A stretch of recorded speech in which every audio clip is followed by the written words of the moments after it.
সকাল সকাল রেডি হয়ে কোথায় বেরিয়ে পড়লাম সেটা জানতে পুরো ভিডিওটা দেখো। যারা আগের ভিডিওটা দেখেছো, গেট রেডি উইথ মিটা, তাহলে তারা জানবে যে আমি কোথায় যাচ্ছিলাম। হ্যালো এভরিওয়ান, আমি বৈশাখী। আরও একটা নতুন মিনি ব্লগে তোমাদের ওয়েলকাম।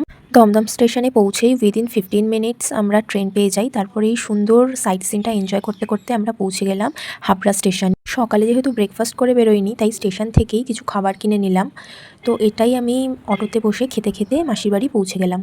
আমার ছোটো মাসির বাড়ি মনসা কালী পুজো ছিল, তো এখানে সেটারই জোগাড় যন্ত্র চলছে।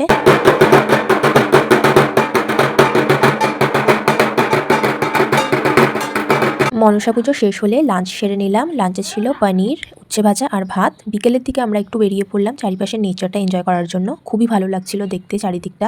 অ্যান্ড এটা হলো আমার একটা কিউট লিটল সিস্টার, আর এটা মিষ্টি, ওর দিদি। এরপর রাতের দিকে শুরু হলো Kali Puja. Okay, that's it for today, by.